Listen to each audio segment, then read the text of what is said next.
1816 es recordado en Europa como un año sin verano. La erupción volcánica más potente en 1300 años provocó un descenso marcado en la temperatura. Ese mismo verano frío y lluvioso, 3 escritores y la joven amante de uno de ellos alquilaron una casa en Ginebra, Suiza, y decidieron realizar una competencia y escribir cada uno una historia de miedo. It was just before the moon hung her weary, heavy head. Lord Byron, todavía hoy uno de los poetas más influyentes del Reino Unido, recordó las historias de vampiros que había oído de viaje por los Balcanes y escribió una historia breve. Otro de los escritores presentes, John Polidori, se inspiró en ese texto para escribir El vampiro, considerada la creadora del mito del vampiro romántico. Pero fue otro de los frutos de este intercambio el que cambió profundamente la literatura, que prácticamente creó el género de la ciencia ficción y que es, hasta hoy, una figura perenne de la cultura popular. Frankenstein o el moderno Prometeo.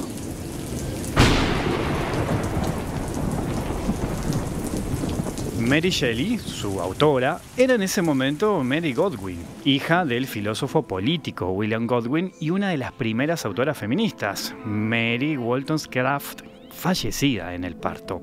Tenía solo 18 años y era la amante del poeta Percy Shelley, parte del trío de autores reunidos en Suiza. Con la edición de su novela 2 años más tarde, en 1818, se sumaría a la constelación de los escritores más trascendentes de la palabra inglesa, su fama largamente superior que la de su marido. De esa primera publicación han pasado 200 años, y muy lejos de Ginebra, en tierras antes conocidas como la Suiza de América, ese aniversario se conmemorará este 8 de noviembre en la Biblioteca Nacional con la realización del evento Frankenstein, el monstruo sigue vivo. Las organizadoras de este evento son las integrantes del grupo Escritores Alternos, que estarán presentando su primer libro, la colección de cuentos de ciencia ficción Tesla. ¿Por qué es importante revisitar hoy esta novela de los primeros años del siglo XIX? Bueno, para charlarlo recibimos hoy en estudio a sus integrantes. Estamos hablando de Ana Brogio, parte de Escritores Alternos. ¿Cómo va, Ana? Hola, ¿qué tal? Bueno, pero están también las otras dos integrantes, Jimena Molinari, Natalia Arcieri. ¿Cómo están? ¿Qué tal? Buenos días, muy bien. Bueno, bienvenidas. Gracias. Primera salvedad que quiero A ver. hacer. En realidad, el colectivo se llama Escritores Alternos. Se trata de 3 mujeres, o sea que es un trío Entras con y además polémica. femenino. Así que sería Escritoras Alternas. Yo no sé si ellas Yo tienen- no soy feminista, ¿eh? no sé Aclaro, si pero ya- en este caso. si se quieren defender ya de antemano antes de empezar con las Me preguntas. dijeron que tiene una explicación, me gustaría oírla, porque bueno. Sí, en realidad cuando surge todo esto de escribir y de juntarnos y de buscar un nombre... Es Jimena la que habla. Sí. En realidad no sabíamos bien cómo iba a avanzar y cómo iba a seguir y si se iba a integrar más gente. O sea, estábamos participando de talleres literarios donde había hombres y mujeres. Entonces, eventualmente podría sumarse algún varón y eso iba a implicar cambiar el nombre. Entonces vamos a tener que cambiar Escritoras Alternas por Escritores Alternos, con todo lo que conlleva estar modificando nombres. Entonces lo dejamos Escritores. Y bueno, alternos es porque es la correspondencia gramatical con escritores. Perfecto, perfecto. Ya, Viene un poco ya por me, ahí. me doy por satisfecha. Bien. Genial, qué bien. Qué pronto. Ya que estamos hablando del nombre, si ustedes son la alternativa, ¿no? Como se maneja en ese caso, ¿cuál vendría a ser el grupo de escritores principal en realidad? ¿Existe un establishment literario, por así decirlo, de esa manera o no?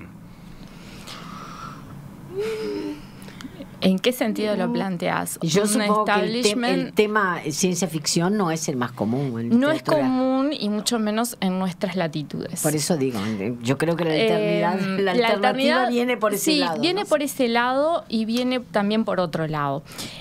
Por un lado, tiene que ver con, bueno, sí, la ciencia ficción no es un género muy visitado, como tú decías, y tampoco es muy visitado por mujeres. No, es un género esencialmente masculino. Aunque Frankenstein lo creó una mujer. Aunque Frankenstein o el moderno Prometeo, que es la primera novela de ciencia ficción, considerada por muchos la primera novela de ciencia ficción, la crea una mujer. Entonces, en estas latitudes es poco frecuente eso.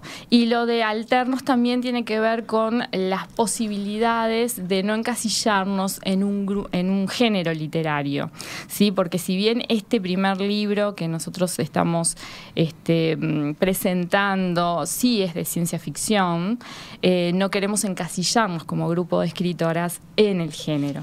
A mí me gustaría que me hicieras una diferenciación, porque ahí la novela también es ficción. Entonces, ¿cómo se define lo que ustedes escriben como ciencia ficción? Bueno, ahí está justamente retomando lo que decía Ana. En primer lugar, nosotras no somos partidarias de que se nos encasille en un género, porque es inherente al ser humano la taxonomía y la clasificación. Si no somos capaces de clasificar, las cosas se nos pierden y se nos desordenan. Eso es una realidad en cualquier temática, no solo en la literatura. Entonces siempre se precisa buscar un género. Bueno, esto es ciencia ficción, esto es fantasía, esto es terror, esto es horror. Pero se va dejando como de lado primero que los géneros se transforman. No quiero usar la palabra evolucionan porque es un término biológico, pero en parte sí, o sea, cambian. Evolución como cambio, como lo que es. Se van adaptando y eso hace que se redefinan, o sea, los géneros se van redefiniendo. Entonces, de repente lo que era ciencia ficción hace 100 años atrás, 30, 40, 50, no es ahora. Lo mismo pasa con el fantástico. ¿Tá? Entonces, nosotras lo que planteamos es, si bien cuando las personas lean el libro van a encontrar aspectos de la ciencia ficción entendida desde lo más básico, ¿no? Ficción que tiene elementos científicos. O sea, desde esa definición más clásica, por decirlo. Y también van a encontrar elementos fantásticos y sobrenaturales, porque el steampunk, como subgénero de la ciencia ficción, los tiene. Entonces, a veces es complicado encasillarte porque una persona que por ahí es más fan o más lectora de Asimov, te puede decir, bueno, no, pero el steampunk para mí no es ciencia ficción, porque esto de que haya fantasía o sobrenaturalidad, ¿dónde queda la física o la física cuántica o la genética? Si nos ponemos demasiado exquisitos, podemos decir hasta que la física cuántica roza mucho la filosofía y el debate filosófico. Entonces, la idea sería como no encasillarnos en un género, ¿no? O sea, nos definimos como escritoras. Sí, esta primera parte tiene todo el aspecto de ciencia ficción, incluso el libro tiene dos universos, uno más steampunk, más sobrenatural, más fantástico, y el otro es un poco más duro, pero entre comillas también, porque tiene viajes en el tiempo y estas cuestiones. Pero el género nace con un monstruo, porque Frankenstein en definitiva es la creación de un hombre, pero es monstruoso, porque en definitiva su propia reacción y se vuelve malo al ser rechazado por su condición tan antinatural. Entonces, hay un aspecto que tiene que ver con el terror. Yo no sé si estoy muy vinculada. Claro. Sí. Lo que recuerdo es el Frankenstein de las películas, pero era espantoso, ¿no? Es que totalmente, en realidad la ciencia ficción puede incorporar el terror, puede incorporar lo detectivesco. ¿Y por qué Drácula no se considera? Bueno, la diferencia sería que cuando Mary Shelley escribe la obra también se da una revolución científica, hay grandes cambios en la ciencia. En ese momento hablábamos de la electricidad, del galvanismo, de cosas que hoy en día están desestimadas, sobre todo por la posibilidad de generar vida humana, que sabemos que eso no es posible. Pero en ese momento se creía que la posibilidad estaba ahí. Y de crear un ser a partir de varias partes también. Exacto. Es decir, era una revolución en la medicina. La posibilidad de que la muerte sea un estado reversible. Es una estación, es otra cosa, es un ser Drácula humano. es otra cosa. Drácula no es un personaje creado a partir de elementos científicos. Claro, el vampiro es natural, digamos. Exacto. Tiene un origen natural. Claro. Frankenstein, el hijo de Frankenstein, en realidad, porque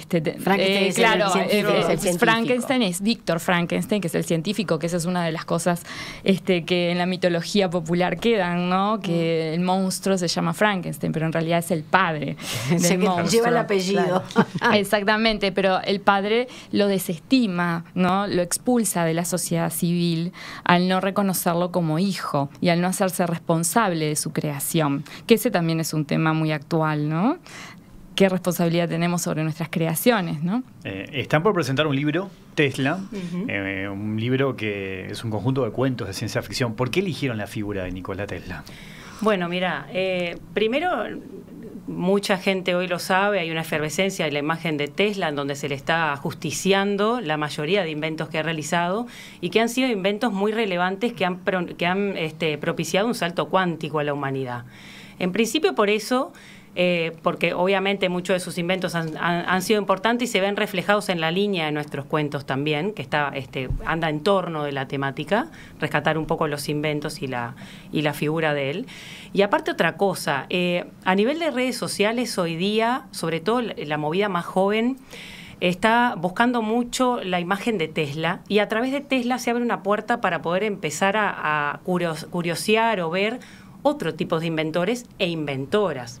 Además, un dato anecdótico que tiene el tema de Tesla también es que él mismo lo puso en una biografía, que su principal inspiración fue su madre. Su madre fue inventora ante sus ojos y aparte venía de una familia de inventores. De hecho, la madre inventaba los utensilios de la cocina y él consideraba que también inventaba el entramado de lo que tejía.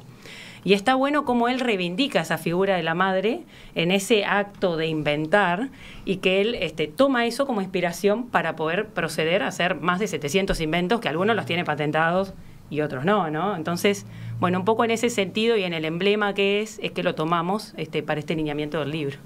Bien. Libros que además se editaron, y me gustaría saber cómo llegaron a la edición, porque bueno, hoy se están editando muchas cosas, pero lograr que se edite un libro, que salga a la venta, es realmente importante, ¿no? Contamos con mucho apoyo, muchísimo apoyo. Mucha gente que le debía Sí. favores a Jimena. Que bueno. Es Natalia la que está. Es Natalia la que está hablando. La que está hablando y echándole la contamos responsabilidad. con el apoyo de muchísimas personas allegadas, que por suerte tienen estudios y competencias en el área que necesitábamos también. Con la edición de la tapa contamos con gente de diseño que nos aconsejó cómo hacer la tapa, nos hizo la tapa, la diagramación y la edición con una amiga muy querida. O sea, con mucha gente que trabaja en determinados sectores y que podía aportar, y que nos los hizo como un obsequio, ¿no? Para poder seguir con este emprendimiento. Yo creo que me adelanten algo del libro. algo.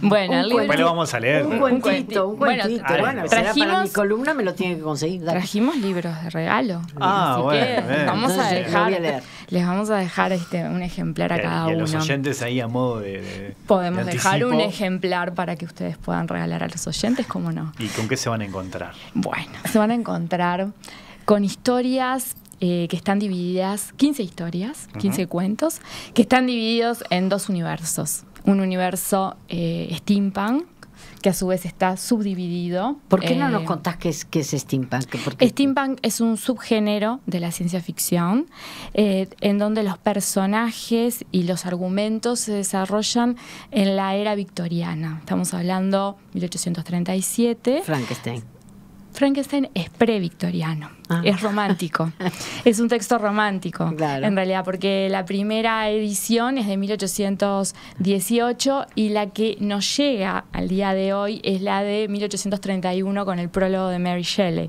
o sea que es un poquito anterior. Igual Mary Shelley muere en el victorianismo, muere en el año 1850 y algo, de un tumor cerebral, etcétera. Entonces, el steampunk se desarrolla argumentos y personajes en la etapa victoriana. ¿Ya que el Destripador? Por ejemplo, Sí, claro, a pesar de que que es un personaje que aparecía, ¿no? En los diarios de la época, bueno, y que aparecían en los diarios acá haciendo investigaciones, nos encontramos también con noticias acerca de los crímenes de Jack, y nunca se supo. No. Bueno, sí, también está dentro de esa atmósfera, ¿no? Victoriana. El steampunk se desarrolla hasta más o menos la Primera Guerra Mundial. En el caso de nuestro libro hay una ucronía. Esto quiere decir que nos salteamos la Primera Guerra Mundial. No existe en la Primera Guerra Mundial en nuestro libro. O sea que el Imperio Británico, por ejemplo, sigue intacto, ¿tá? Tal como había sido conformado en el siglo XIX. A su vez, el steampunk también tiene que ver con la tecnología del vapor, con la estética del vapor, maquinarias pesadas, etcétera, los inventos, ingenios, dispositivos. Primera revolución industrial. Exacto, con la revolución industrial y con la estética de la revolución industrial. Gris. ¿Tá? Mucho humo. Mucho humo, muchas brumas. Mucha bruma. Exactamente.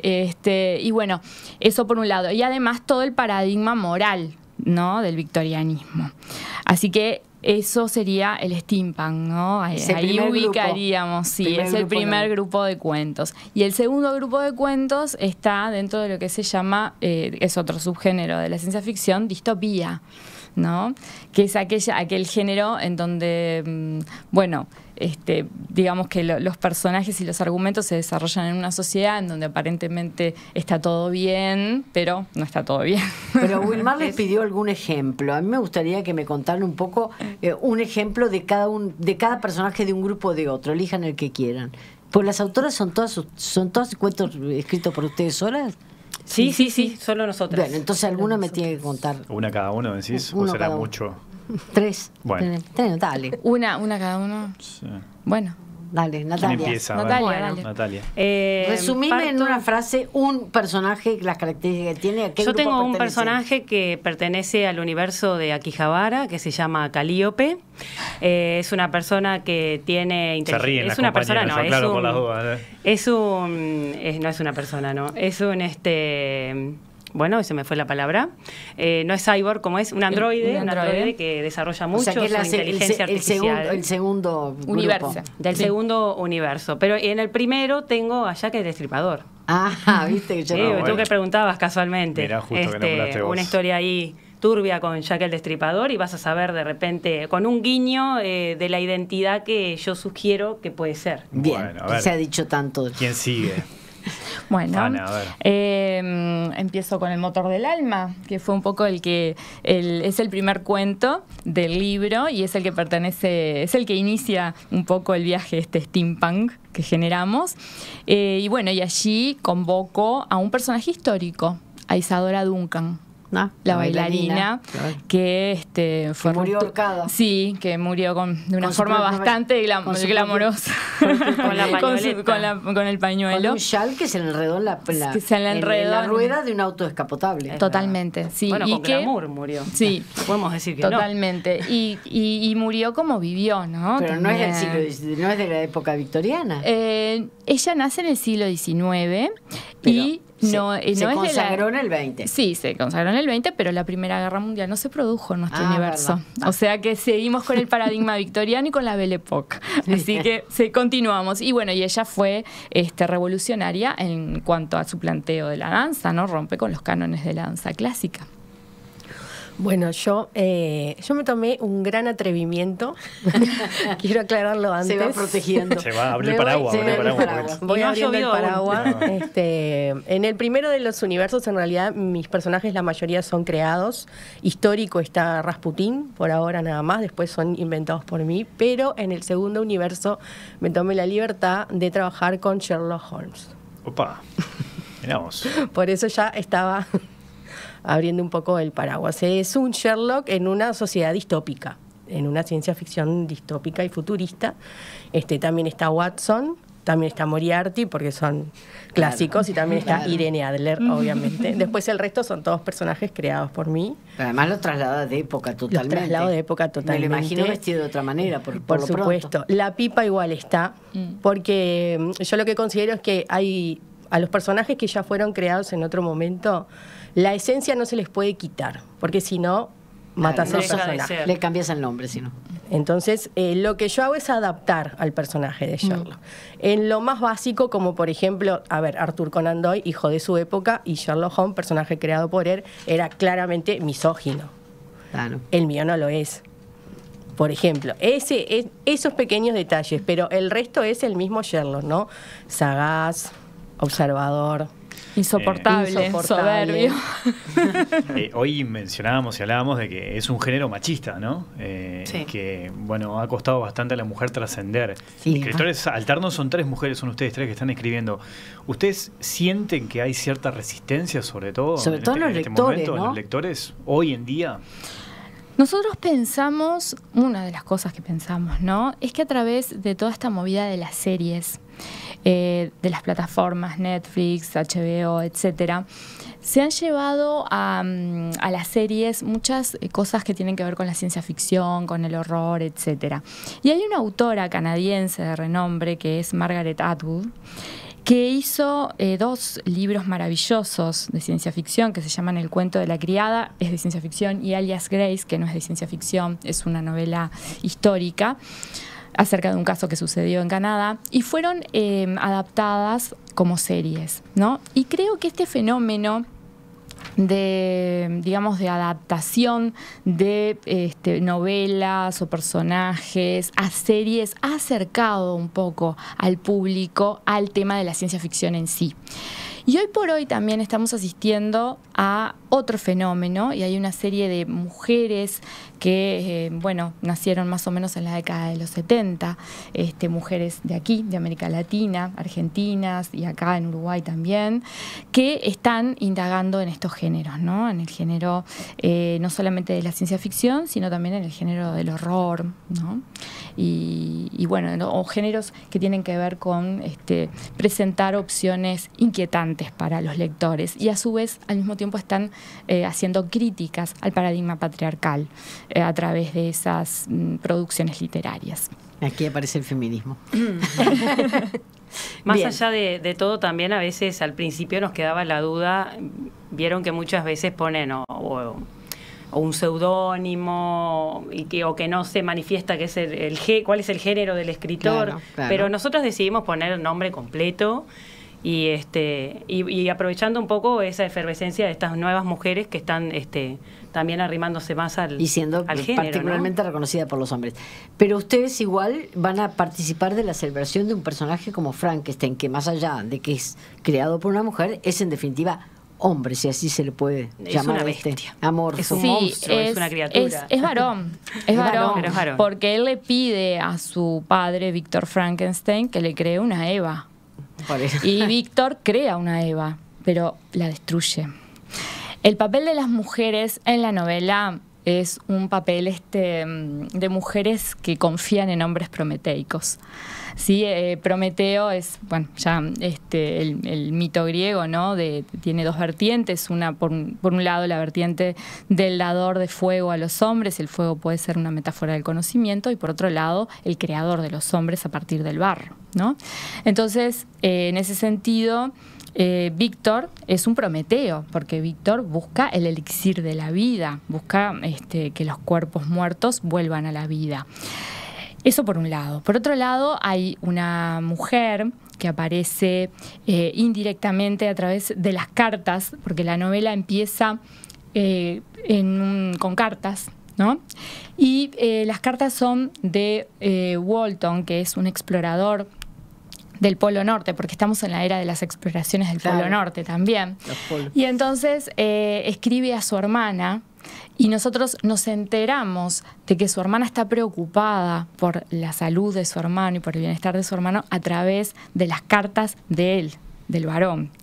Y otra cosa, Víctor crea este ser, y este ser le trae muchos problemas en la familia. De hecho, mata a su prometida, ¿no? Y su prometida estaba muy preocupada por la salud espiritual de Víctor, ¿no? Y otra otra protagonista femenina de la novela es la empleada de los Frankenstein, la sirvienta, Justine Moritz, que descubre el laboratorio, ¿no? Que es Justine, lo que hace es se la culpa en la novela de la muerte de William, que es el hermano pequeño de Víctor Frankenstein. Entonces se la culpa de eso, y el juicio da como veredicto que es culpable y muere. O sea, las mujeres tienen un destino fatal en la novela. Pero ustedes consideran que Frankenstein todavía hoy tiene significados vigentes. Sí, completamente. Como estos que acabas de Como estos que acabo de nombrar, además de todos los cuestionamientos con respecto a la ciencia y la responsabilidad sobre nuestras creaciones. Antes del final les leo algunos mensajes que han llegado de los oyentes. Amo los cuentos. Por favor, quiero ese libro. Me encantó la iniciativa de este trío. Excelente. Un abrazo, dice Magela. Leo algunos más. Fred Paul, un grande de la ciencia ficción, decía que una buena historia de ciencia ficción no debería predecir el automóvil, sino el embotellamiento de tránsito, dice Marcelo. Es verdad. La saluda además.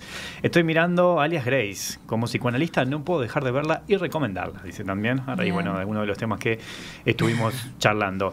Me quedé pensando en lo que decías recién, Ana. Está vigente Frankenstein hoy. 200 años después. Distintos puntos de contacto que con todo este paso del tiempo ustedes entienden de que todavía es importante tenerlo presente. ¿Estaríamos creando nuevos monstruos hoy? Bueno, eso va todo para un debate y estamos la inteligencia artificial. La inteligencia artificial hoy es el Frankenstein de aquella época. Estamos hablando de por qué, fíjate que en 200 años seguimos temiendo lo que estamos creando si no lo podemos dominar. Y es básicamente una alegoría a eso, ¿no? Y además los primeros robots y todo lo demás son femeninos, ¿no? También. Son femeninos y están hechos para servir. Tenemos a Sofía. ¿No? Sofía. Entonces está el tema de la servidumbre, de lo femenino en esa pero construcción de cyborgs. ¿Sujeto a la orden que le dé el varón? Claro, subordinación. ¿Qué te parece? Bueno, hay unos cuantos oyentes que están interesados en el libro. Así nos alegramos mucho. Se van a tener que comunicar con ¿Está ustedes, a la venta? Sí. ¿Se puede conseguir en...? Está a la venta por ahora. El primer lugar donde lo vamos a vender va a ser en la presentación, en la Biblioteca Nacional. También tenemos... O sea que hoy no está a la venta, hasta entonces no está. Bueno, yo tengo algunos y algunos si quieren comprar, encantados.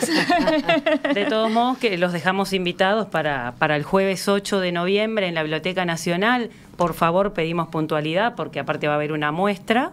Además de que se va a presentar el libro, van a haber unas charlas también por toda la temática de Frankenstein y ahí vamos a poder ofrecerles el libro para que se sumerjan en este universo. Próximamente va a estar también en Virrey, en la librería de Virrey va a estar el libro. Ana Brogio, Jimena Molinari, Natalia Arcieri, integrantes del colectivo Escritores Alternos, muchas gracias por la visita. Muchas gracias a ustedes. Gracias a ustedes.